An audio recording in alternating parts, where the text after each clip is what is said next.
wabarakatuh. Perkenalkan, kami dari kelompok 10. Saya Wafik Aziza. Saya Salma Agustin.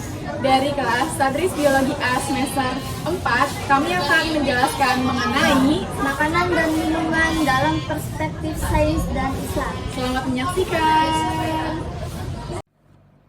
Dalam kehidupan manusia, makanan dan minuman bukan sekedar kebutuhan fisik, melainkan juga bagian dari ibadah dan bentuk syukur kepada Allah Subhanahu wa Ta'ala.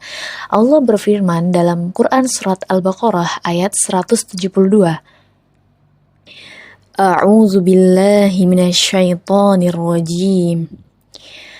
Ya ayyuhalladzina amanu kulu min thayyibati ma razaqnakum washkuru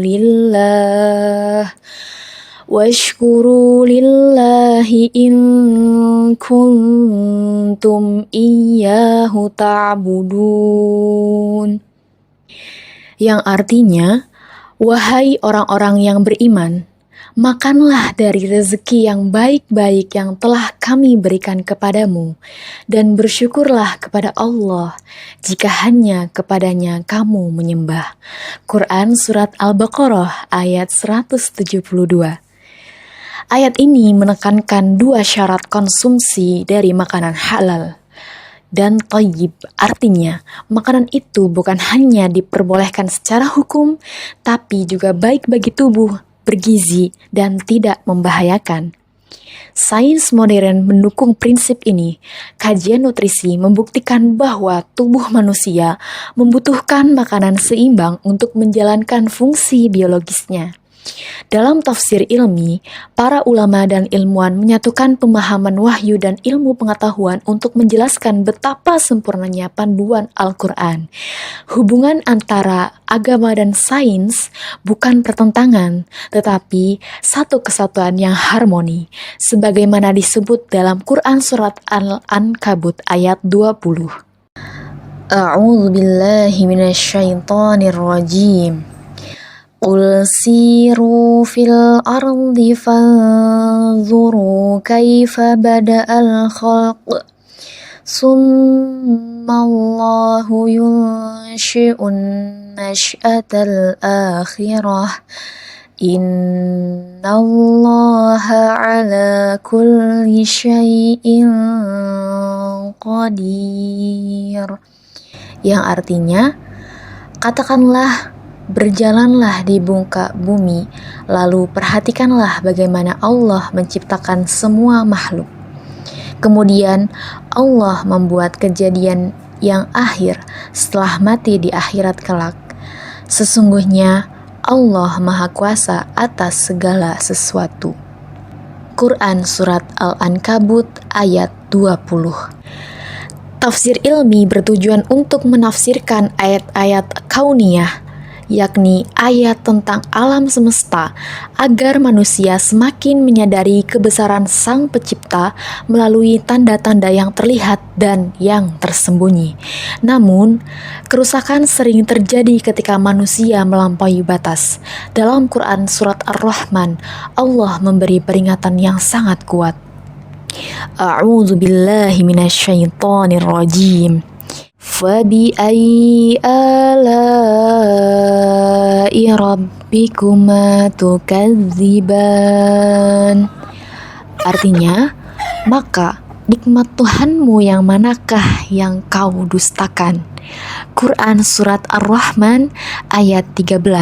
Video ini mengajak kita untuk merenungi bahwa pentingnya menjaga pola makan dan minum sesuai petunjuk wahyu dan didukung oleh pengetahuan ilmiah. Makanan dan minuman dalam perspektif Al-Quran dan sains menjadi bukti bahwa ajaran Islam sangat memperhatikan aspek kehidupan dunia agar manusia hidup sehat, seimbang, dan bersyukur. Dalam Al-Quran, sumber makanan nabati atau yang disebut juga tumbuhan disebutkan dalam banyak ayat, baik secara langsung maupun sebagai simbol rezeki dari Allah. Makanan nabati ini mencakup buah-buahan, biji-bijian, sayuran, dan tanaman lainnya yang bergizi dan bermanfaat bagi manusia serta makhluk hidup lainnya. Gandum dan berbagai biji-bijian termasuk makanan pokok di kawasan Arab dan disebut sebagai hasil bumi yang diberkahi. Dalam sains, biji-bijian ini mengandung karbohidrat kompleks atau sumber energi utama, kemudian serat makanan, serta vitamin B kompleks dan mineral seperti zat besi dan magnesium. Kurma kaya akan glukosa dan fruktosa sebagai energi cepat, serta serat larut, kalium, zat besi, dan magnesium. Kurma disebut sebagai buah surga dan dianjurkan dikonsumsi saat berbuka puasa karena kandungan gulanya yang cepat diserap oleh tubuh. Buah zaitun dan minyaknya kaya akan lemak tak jenuh tunggal baik untuk jantung, antioksidan, dan vitamin E dan K. Minyak zaitun memiliki efek antiinflamasi dan sangat dihargai dalam dunia medis dan Islam. Anggur mengandung gula alami atau glukosa dan fruktosa, flavonoid dan resveratrol sebagai antioksidan kuat, dan vitamin C dan K. Buah anggur ini sangat bernutrisi dan berperan dalam pencegahan penyakit degeneratif. Al-Quran menyebutkan bahwa berbagai buah adalah karunia langsung dari Allah, yang termasuk pisang, delima, buah lainnya yang menjadi lambang kenikmatan surga.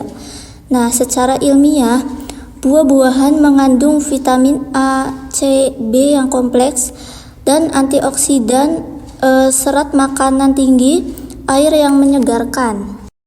Sayuran mendukung sistem kekebalan dan pencernaan. Kandungannya yaitu serat tak larut, klorofil, vitamin A, K, folat, dan zat besi nabati. Al-Quran mengisyaratkan keberadaan tumbuhan aromatik sebagai bagian dari nikmat dan penyembuh.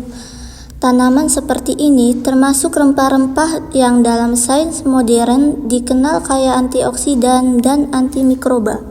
Tanaman semacam padi atau rumput tercakup dalam istilah umum tanaman yang tumbuh dari air dan menghasilkan makanan pokok serta makanan ternak. Sapi disebut dalam banyak ayat, termasuk sebagai simbol dalam kisah Bani Israel. Daging sapi kaya akan protein hewan berkualitas tinggi, zat besi atau hemeiron yang penting untuk darah, zinc dan vitamin B12 penting untuk otak dan imunitas. Kambing dan domba adalah hewan yang dikurbankan dalam ibadah. Dagingnya kaya akan protein, zat besi, dan vitamin B serta lebih rendah lemak dibandingkan sapi. Susu kambing juga disinggung secara tidak langsung dalam konteks hewan ternak dan secara ilmiah memiliki kadar laktosa lebih rendah, mudah dicerna, kaya asam lemak rantai pendek, baik untuk pencernaan. Unta disebut sebagai hewan khas padang pasir yang menunjukkan kekuasaan Allah. Daging unta kaya akan protein, lebih rendah kolesterol daripada sapi, dan tinggi zat besi. Susu unta juga disebut-sebut dalam hadis dan secara sains mengandung antibodi alami, rendah gula, antidiabetes, dan antiinflamasi. Burung dan unggas disebut sebagai makanan penghuni surga. Unggas seperti ayam dan bebek adalah sumber protein hewani yang rendah lemak jenuh dan kaya niacin atau vitamin B3. Telur juga merupakan hasil dari unggas yang kaya akan protein lengkap, kolin untuk otak, vitamin D, dan lutein untuk mata. Hewan laut termasuk ikan, kerang, udang, cumi-cumi, dan sebagainya. Mereka merupakan sumber protein tinggi dan mudah dicerna. Omega 3 baik untuk otak dan jantung. Kemudian yodium, selenium, dan vitamin D. Ilmu modern menyebutkan ikan laut sebagai makanan superfood khususnya untuk otak dan ibu hamil. Madu adalah hasil dari hewan, bukan daging, tapi berfungsi sebagai makanan dan obat. Kandungan gizinya yaitu gula alami atau glukosa dan fruktosa, enzim dan antioksidan, antibakteri dan anti radang alami. Madu juga bisa menguatkan sistem imun dan baik untuk pencernaan. Susu disebut sebagai salah satu nikmat surga dan karunia Allah di dunia. Susu sapi, kambing, dan unta mengandung kalsium yang tinggi, baik untuk tulang dan gigi, kemudian vitamin B2, B12, dan vitamin D, protein, kasein, dan whey. Susu juga sangat penting bagi anak-anak dalam masa pertumbuhan. Tubuh manusia seperti sebuah mesin canggih yang membutuhkan bahan bakar dan perawatan. Bahan bakar itu berasal dari makanan, tapi bukan sembarang makanan, melainkan makanan yang mengandung gizi yang seimbang. Nah, yaitu air. Air adalah unsur paling besar dalam tubuh manusia, bahkan bisa mencapai 60-70%. Al-Quran menyebutkan bahwa segala yang hidup diciptakan dari air. Nah, air dalam tubuh berfungsi untuk melarutkan zat gizi, menjaga suhu, membawa oksigen dan nutrisi ke seluruh tubuh, dan membantu pencernaan serta mengeluarkan racun melalui urin dan keringat. Itulah sebabnya kebutuhan air manusia bisa mencapai 2-2,5 liter per harinya. Karbohidrat adalah sumber energi utama bagi tubuh. Ia mudah ditemukan dalam makanan pokok seperti nasi, mencerna karbohidrat, tetapi juga pemanasan berlebihan dapat merusak sebagian nilai gizi. Protein adalah bahan utama untuk membentuk otot, enzim, antibodi, dan jaringan tubuh. Protein bisa berasal dari hewan seperti telur, ikan, dan daging, serta dari tumbuhan seperti kacang-kacangan dan tempe. Namun, jika dimasak terlalu lama, seperti dalam rendang atau dendeng, maka asam amino itu penting seperti lisin bisa merusak sehingga menurunkan nilai gizinya. Serat berperan penting dalam menjaga kesehatan pencernaan. Serat membantu mencegah sembelit, mengontrol kadar gula darah, dan menjaga kolesterol tetap stabil. Sumber serat terbaik adalah buah, sayur, dan biji-bijian. Meski memasak penting untuk membunuh kuman dan membuat makanan lebih nikmat, namun pemanasan berlebihan bisa merusak zat gizi. Vitamin C bisa hilangkan hingga 50% saat pengeringan buah. Vitamin B dalam daging bisa hilangkan hingga 65% saat pengeringan. Protein akan menggumpal jika dimasak terlalu lama, dan ini menyulitkan proses pencernaan. Lemak yang dipanaskan berulang kali akan menghasilkan senyawa radikal bebas yang memicu kanker. Nah, oleh karena itu, memasak sebaiknya tidak terlalu lama. Dan sumber hewani dalam Al-Quran. Dari binatang ternak, Allah menganugerahkan tidak saja daging sebagai makanan bagi manusia, tetapi juga susu yang segar dan bergizi. Allah berfirman, Bismillahirrahmanirrahim. Wal an'ama khalaqaha lakum fiha dif'un wa manafi'u wa minha ta'kulun. Dan hewan ternak telah diciptakannya. Untuk kamu padanya ada bulu yang menghangatkan dan berbagai manfaat, dan sebagian kamu makan. Dalam surat An-Nahl ayat 14. Sumber makanan dan nilai gizi. Penyediaan sumber makanan oleh Allah Subhanahu wa Ta'ala bagi manusia amatlah sangat mengagumkan. Lebih dari 6 miliar manusia sekarang, demikian juga manusia sebelumnya, dikaruniai persediaan makanan dari bumi yang tiada habis-habisnya. Sumber makanan terutama berasal dari tanah berupa tanam-tanaman, didukung oleh keberadaan air dan sinar matahari melalui proses fotosintesis. Dari tumbuh-tumbuhan, Allah menciptakan biji-bijian, sayur-sayuran, dan buah-buahan sebagai makanan bagi manusia. Allah berfirman, A'udzu billahi minasyaitonir rajim. Bismillahirrahmanirrahim. Falyanzuril insanu ila ta'amih. Anna sababnal ma'a sabba thumma syaqaqnal arda syaqqa فأنبتنا فيها حبا وعنبا وقضبا وزيتونا ونحلا وحدائق غلبا وفاكهة وأبا متاعا لكم ولأنعامكم. Maka hendaklah manusia itu memperlihatkan makanannya. Kamilah yang telah mencurahkan air melimpah dari langit. Kemudian kami belah bumi dengan sebaik-baiknya. Lalu di sana kami tumbuhkan biji-bijian dan anggur dan sayur-sayuran dan zaitun dan pohon kurma dan kebun-kebun yang rindang dan buah-buahan serta rerumputan. Dalam memilih makanan, makanan yang dipilih sebaiknya adalah makanan yang bergizi dan haruslah memenuhi syarat makanan yang baik atau thayyib dan halal. Namun demikian, kemanfaatan makanan tidak hanya bergantung pada nilai gizi, tetapi juga bagaimana efisiensi tubuh mencerna makanan dan mengambil unsur atau senyawa yang bermanfaat untuk pertumbuhan dan kebutuhan energi. Selain itu, efisiensi pembakaran makanan menjadi energi oleh oksigen amat tergantung pada kemampuan paru-paru dalam menyerap udara dalam alveoli.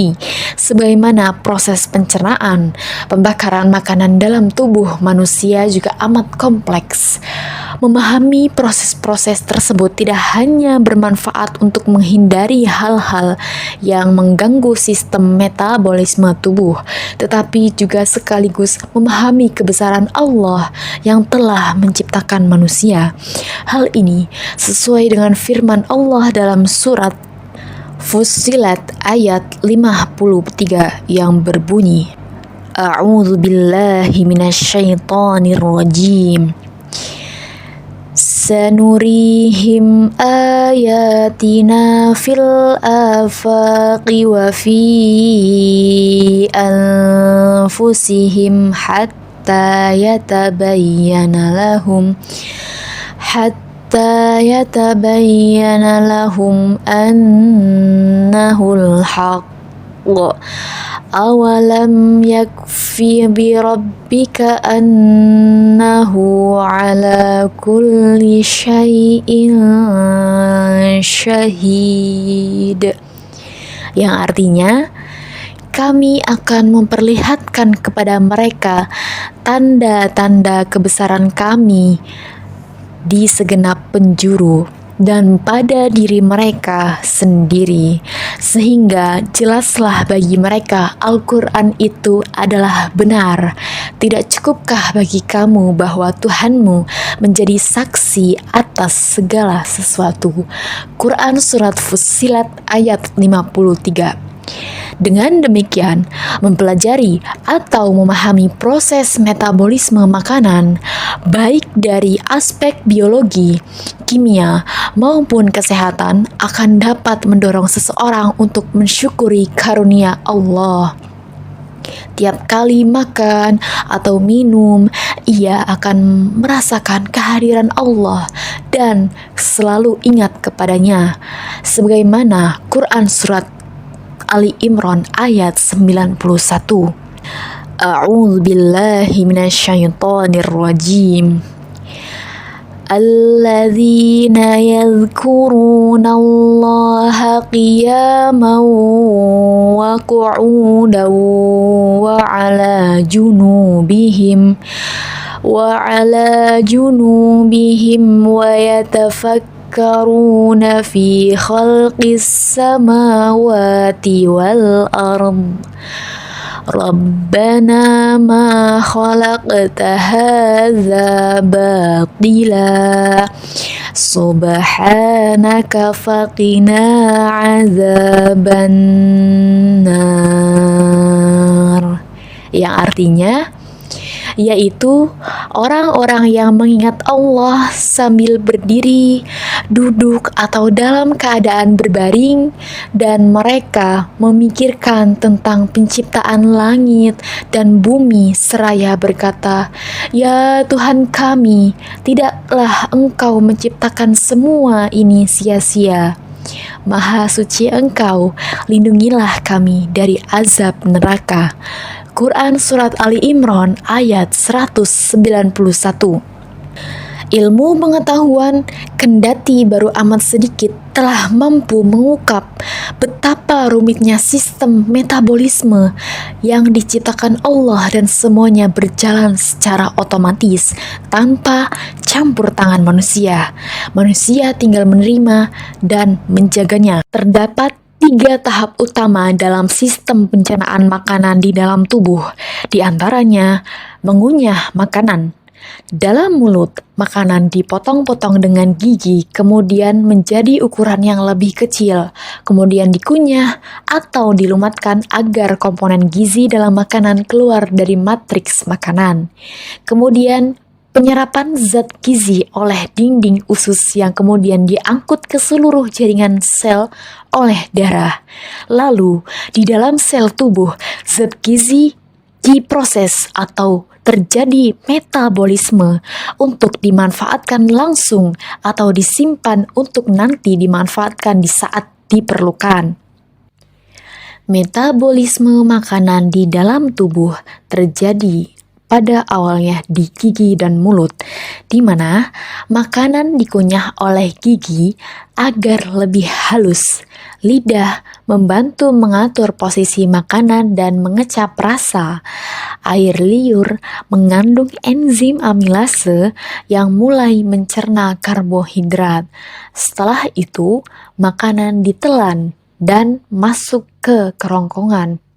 Makanan diteruskan ke lambung, di mana di lambung makanan diolah oleh asam lambung dan enzim untuk memecah protein. Asam lambung juga dapat membunuh kuman. Lambung terlindungi oleh lapisan lendir. Apabila tidak seimbang, maka timbul beberapa masalah seperti mah. Kemudian, di lambung, makanan diteruskan ke usus halus. Usus halus menyerap zat gizi dari makanan, di mana panjangnya dapat mencapai 10 meter dan dilapisi oleh villi atau tonjolan kecil untuk memperluas penyerapan. Diteruskan ke usus besar, di mana usus besar ini menyerap air dari sisa makanan dan membentuk tinja. Bakteri di dalam usus besar dapat membantu mencerna serat dan membuat vitamin. Lalu diteruskan ke hati, empedu, dan pankreas. Hati mengatur gula darah, menyimpan vitamin, dan menetralisir racun. Hati juga dapat menghasilkan empedu untuk mencerna lemak. Empedu disimpan di kantong empedu. Kemudian pankreas mengeluarkan enzim pencernaan dan hormon insulin. Ginjal kemudian menyaring darah dan membuang limbah melalui urin. Ginjal juga menjaga keseimbangan cairan tubuh. Apabila salah satu ginjal ini rusak, maka tubuh dapat keracunan dan perlu cuci darah atau transplantasi. Maka sangat pentinglah kita dapat memilih makanan dan minuman yang sehat, yang thayyib, dan yang halal untuk senantiasa menjaga kesehatan dalam tubuh dan agar bermanfaat bagi tubuh. Kemudian ada beberapa bahaya yang dapat merusak paru-paru. Pertama, itu adalah kebiasaan merokok. Bahaya merokok. Merokok dapat merusak bulu silia dalam paru-paru yang bertugas untuk menyaring debu dan bakteri. Tanpa adanya bulu silia, paru-paru dapat mudah terinfeksi termasuk oleh bakteri tuberkulosis. Bakteri TBC atau tuberkulosis. Zat kimia dalam asap rokok seperti nikotin dan tar dapat merusak alveoli, menyebabkan fibrosis, sesak nafas, bahkan kanker paru-paru. Kerusakan paru-paru juga dapat menyebabkan gangguan jantung dan tekanan darah tinggi karena jantung harus bekerja lebih keras. Hal ini menunjukkan bahwa merokok mengandung banyak sekali mudarat bagi kesehatan seseorang, tetapi merokok sukar dicegah karena korbannya adalah diri sendiri. Seseorang tentu dapat memilih jalan yang tidak membinasakan diri sendiri, sebagaimana firman Allah dalam Quran surat Al-Baqarah ayat 195 yang berbunyi, A'udzu billahi minasyaitonir rajim. Wa anfiqu fi sabilillahi wa la tulqu bi aydikum ila tahlukati wa ahsinu. Innallaha yuhibbul muhsinin. Yang artinya, dan infakkanlah hartamu di jalan Allah, dan janganlah kamu jatuhkan diri sendiri ke dalam kebinasaan dengan tangan sendiri, dan berbuat baiklah. Sungguh Allah menyukai orang-orang yang berbuat baik. Quran Surat Al-Baqarah ayat 195. Larangan membinasakan diri sendiri dapat juga berarti larangan membinasakan orang lain, karena umat adalah suatu kesatuan. Dengan demikian, dalam hal merokok, ia tidak hanya merugikan perokok sebagai personal, tetapi juga merugikan orang lain yang turut menghisap asap rokok atau biasa disebut sebagai perokok pasif. Tubuh memiliki ginjal, di mana adalah organ vital yang digunakan dalam metabolisme makanan. Ginjal memiliki nilai kesetimbangan, yaitu nilai pH yang seimbang, yakni antara 7,35 hingga 7,45.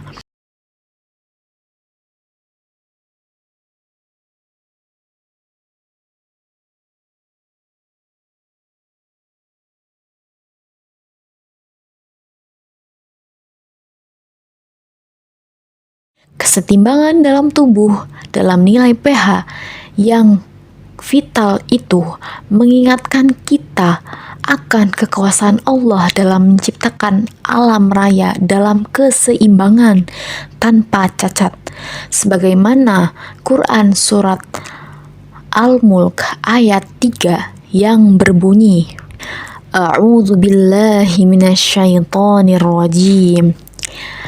Alladzi khalaqa sab'a samawati tibaqa ma tara fi khalqir rahmani min. Ayat Al-Quran dan keamanan pangan. Perintah Allah Subhanahu wa Ta'ala kepada manusia untuk mengonsumsi makanan yang halal dan baik harus selalu ditaati, karena pada hakikatnya perintah tersebut adalah demi kebaikan diri manusia sendiri. Salah satunya firman Allah yang memerintahkan hal tersebut dapat kita jumpai dalam firman-Nya. Bismillahirrahmanirrahim. Ya ayyuhan nasu kulu mimma fil ardi halalan thayyibah wa la tattabi'u khutuwatis syaitan innahu lakum aduwwum mubin. Wahai manusia, makanlah dari makanan yang halal dan baik yang terdapat di bumi, dan janganlah kamu mengikuti langkah-langkah setan. Sungguh, setan itu musuh yang nyata bagimu. Dalam Islam, makanan tidak hanya harus halal, tetapi juga thayyib, yang artinya baik, sehat, dan aman. Berbagai bahaya dalam makanan modern bisa datang dari kontaminasi mikrobiologi. Nah, makanan yang tidak higienis bisa terkontaminasi oleh bakteri seperti Salmonella dan Escherichia coli yang menyebabkan keracunan makanan. Nah, gejalanya bisa berupa diare, muntah, dan bahkan kematian. Solusinya yaitu memasak hingga matang, mencuci tangan sebelum makan, menyimpan makanan dengan baik. Kemudian bisa datang dari pestisida. Nah, sayur dan buah bisa mengandung sisa pestisida yang berbahaya jika tidak dicuci dengan benar. Pestisida ini bisa masuk ke tubuh melalui pernapasan, kulit, bahkan mulut. Maka penting untuk mencuci bahan makanan menggunakan air mengalir dan bila perlu menggunakan larutan khusus yang aman seperti PK atau kaporit. Kemudian bahan tambahan makanan. Penggunaan pengawet, pewarna buatan, dan pemanis sintetis sangat umum di industri makanan. Jika digunakan berlebihan atau tidak sesuai aturan, dapat menyebabkan alergi, gangguan syaraf, bahkan kanker. Maka penting untuk menggunakan BTM sesuai standar. Allah telah menjelaskan di dalam Al-Quran untuk memerintahkan manusia makan makanan yang halal dan baik. Perintah tersebut mengisyaratkan bahwa makanan yang baik adalah makanan yang memenuhi dua kriteria, yakni baik, yaitu thayyib, dan halal. Makanan yang halal dan baik dipastikan akan memberi manfaat bagi yang mengkonsumsinya. Kriteria baik dapat meliputi berbagai faktor, di antaranya nilai gizi makanan, kecukupan gizi, serta keamanan makanan. Untuk memahami kriteria-kriteria ini, diperlukanlah adanya ilmu pengetahuan, baik ilmu pangan maupun ilmu kesehatan. Adapun kriteria halal dan juga lawan katanya, yakni haram, Allah lah yang menentukannya. Ketentuan itu tertulis dengan jelas dalam Al-Quran dan hadis Rasulullah. Pada hakikatnya, semua makanan adalah karunia Allah di bumi ini adalah halal kecuali yang dilarang. Makanan yang dilarang atau haram inilah yang harus dipahami selanjutnya. Pada dasarnya, segala sesuatu yang ada di bumi ini dihukumi halal berdasarkan pada pemahaman terhadap Quran Surat Al-Baqarah ayat 29. A'udzu billahi minasyaitonir rajim. Qul ara'aytum ma anzalallahu lakum mir rizqin faj'altum minhu haraman wa halala. Qul Allahu adzina lakum am 'alallahi taftarun. Yang artinya, katakanlah Muhammad, terangkanlah kepadaku tentang rezeki yang diturunkan Allah kepadamu. Lalu jadikan sebagiannya haram dan sebagiannya halal. Katakanlah, apakah Allah telah memberikan izin kepadamu tentang ini, ataukah kamu mengada-ngada atas nama Allah? Ayat ini berisikan kritikan Allah terhadap kaum musyrik yang telah mengingkari kebenaran wahyu dan kerasulan Nabi Muhammad, di antara mereka yang mengingkari yang berkaitan dengan rezeki karunia Allah. Semua yang ada merupakan ciptaan Allah, demikian pula yang terkait dengan rezeki yang sebagai sumber kehidupan mereka yang berasal dari tumbuhan dan hewan. Allah saja yang berhak menetapkan halal dan haramnya rezeki itu, bukan manusia yang hanya diposisikan sebagai pemanfaatannya. Sebagian dari mereka menetapkan kehalalan atau keharaman suatu makanan berdasarkan keinginan semata tanpa didukung oleh dalil yang sah. Dengan berbuat demikian, mereka dapat dianggap telah melakukan kezaliman terhadap hak Allah. Ketetapan Allah bahwa semua makanan yang ada di muka bumi ini pada dasarnya dihukumi halal dapat pula dipahami berdasarkan ayat yang menceritakan tentang Bani Israel, yaitu pada Quran Surat Ali Imran ayat 94 yang berbunyi, A'udzu billahi minasyaitonir rajim. Kullu ta'ami kana hillal li bani Israil illa ma harrama Israilu ala nafsihi min qabli an tunazzalat Taurah. Qul fa'tu bit-taurati fatsluha in kuntum shadiqin. Yang artinya, semua makanan itu halal bagi Bani Israel kecuali makanan yang diharamkan oleh Israel atau Yakub atas dirinya sebelum Taurat diturunkan. Katakanlah Muhammad, maka bawalah Taurat itu lalu bacalah jika kamu orang-orang yang benar.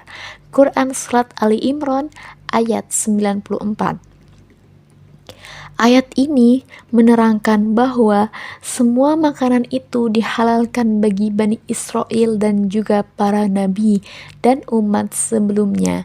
Namun demikian, dalam kisahnya Nabi Yakub yang digelari Israel ternyata telah mengharamkan beberapa makanan untuk dirinya sendiri. Pengharaman ini disebabkan oleh penyakit yang dideritanya dan mengharuskan beliau untuk menghindarinya. Apabila ia memaksakan diri untuk memakannya, maka ia yakin penyakitnya akan semakin parah. Di antaranya, makanan yang paling dipantang Nabi Yakub adalah daging unta. Makanan yang haram itu terdiri dari 4 macam. Yang pertama adalah hewan mati atau bangkai, yakni hewan yang tidak disembelih sesuai dengan aturan syariat. Misalnya, hewan yang mati karena sakit, tercekik, terpukul, terjatuh, dan sebagainya. Kemudian kedua, darah yang mengalir atau keluar dari tubuh hewan yang disembelih atau karena luka dan sebagainya. Yang ketiga adalah daging babi. Demikian pula semua bagian tubuhnya seperti bulu, kulit, tulang, susu, dan lemaknya. Yang keempat adalah binatang yang disembelih dengan tidak menyebut nama Allah, seperti yang disembelih dengan menyebut nama berhala atau dipersembahkan kepada selain Allah. Hal ini sesuai dengan Quran Surat Al-Maidah ayat 3 yang berbunyi, A'udzu billahi minasyaitonir rajim. Hurrimat 'alaikumul maitatu wad-damu wa lahmul khinziri wa ma uhilla li ghairillahi bih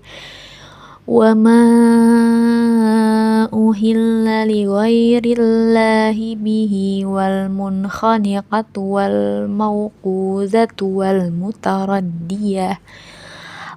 mutaraddiyatu wan natihatu wa ma akala as-sab'u illa ma zakkaytum wa ma dhubiha 'alan nusubi wa an tastaqsimu bil azlam dzalikum fisq, yang artinya diharamkan bagimu memakan bangkai, darah, daging babi, dan daging hewan yang disembelih bukan atas nama Allah, yang tercekik, yang dipukul, yang jatuh, yang ditanduk, dan yang diterkam binatang buas, kecuali yang sempat kamu sembelih, dan diharamkan pula yang disembelih untuk berhala. Al-Quran Surat Al-Maidah ayat 3. Tuntunan Al-Quran sangat lengkap. Bila Al-Quran menganjurkan atau melarang sesuatu, pasti diterangkan pula mengenai sebab dan akibatnya.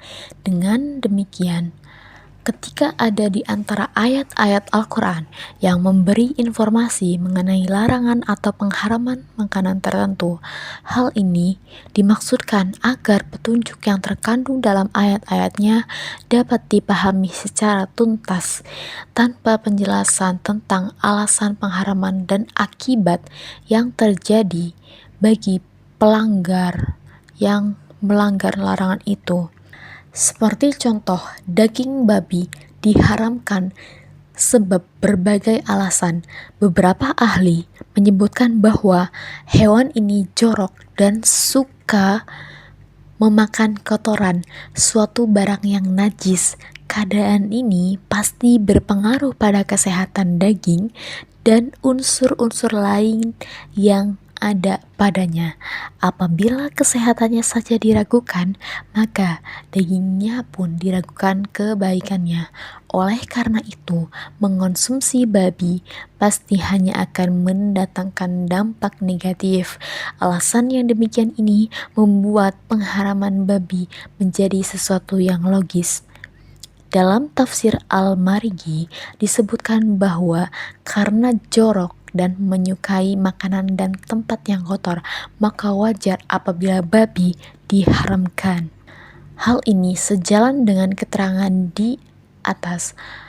Quraisy Shihab mengutip dari buku Tahrim Al-Khinzir fi Al-Islam karya Farouk Musahil menjelaskan bahwa pengharaman babi juga dikarenakan hewan ini mengandung sekian banyak jenis kuman dan cacing yang sangat berbahaya bagi kesehatan manusia, yakni disebut sebagai cacing pita. Makanan yang haram selanjutnya yaitu darah sapi atau ayam, saren atau marus yang merupakan berasal dari darah hewan itu haram hukumnya untuk dikonsumsi karena merupakan berasal dari darah. Selanjutnya, daging ular juga haram hukumnya untuk dimakan. Lalu, daging anjing dan hewan yang diragukan kehalalannya. Banyak hewan-hewan lain yang diragukan status halal haramnya yang dikonsumsi oleh masyarakat. Misalnya bekicot, katak, serangga, cacing, dan yang lainnya. Umat Islam sebaiknya mengacu kepada putusan LPPOM MUI yang telah fatwanya memberi petunjuk dalam memilih makanan halal dan menghindari makanan haram. Sebagai alternatif, masyarakat dapat mengonsumsi ikan laut, cumi-cumi dan teripang yang lebih enak dan terjamin kehalalannya. Dalam menyembelih hewan, tentu haruslah dengan menyebut nama Allah. Berdasarkan dari cara penyembelihan daging hewan ternak menjadi haram apabila disembelih untuk sesaji atau nama selain Allah. Hal ini dapat dimengerti karena pada hakikatnya Allah lah yang menciptakan binatang tersebut, bukan manusia apalagi berhala. Di negeri kita, penyembelihan hewan kebanyakan mengikuti syariat di mana hewan-hewan disembelih dengan mengucapkan basmalah, tetapi tidak mesti demikian karena adanya di luar negeri. Negara-negara maju untuk memotong ayam mereka menggunakan mesin otomatis di mana deretan ayam digantung terbalik, kepalanya di bawah dan berjalan otomatis melewati pisau pemotong yang berputar.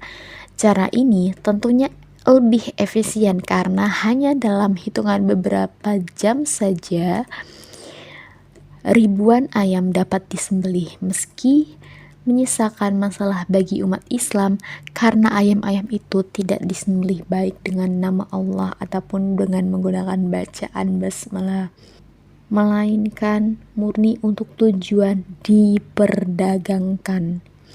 Oleh karena itu, metode penyembelihan seperti ini menjadikan status kehalalan ayam itu dipertanyakan oleh umat Islam di luar negeri. Ada beberapa yang menganggap haram sehingga mereka mencari daging ayam yang benar-benar disembelih dengan nama Allah, daging ayam yang demikian ini sukar diperoleh. Andaikan diperoleh, harganya lebih mahal dan kualitas dagingnya tidak sebagus yang disembelih dengan mesin. Alkohol merupakan minuman yang diharamkan menurut Al-Quran karena apabila dikonsumsi secara berlebihan, ia akan memabukkan. Dan hal-hal seperti ini, yaitu memabukkan, akan menimbulkan banyak sekali kemudaratan bagi dirinya sendiri maupun orang lain. Oleh karena itu, alkohol ini diharamkan menurut Al-Quran. Jadi, Al-Quran tidak hanya berbicara tentang hukum halal dan haram, tetapi juga menyentuh aspek kesehatan dan spiritualitas dari makanan. Makanan adalah nikmat dan amanah dari Allah, maka memakan makanan yang baik adalah bentuk syukur, dan menjauhi yang buruk adalah bentuk ketaatan. Nah, Al-Quran memberikan panduan untuk memilih makanan yang halal dan baik. Ilmu pengetahuan modern juga mendukung ajaran ini dengan menjelaskan kandungan gizi, resiko pemanasan, dan bahaya kontaminasi makanan. Dan kolaborasi antara ilmu agama dan sains akan menciptakan masyarakat yang sehat lahir dan batin. Terima kasih telah menonton. Sekian dari kami. Wassalamualaikum warahmatullahi wabarakatuh.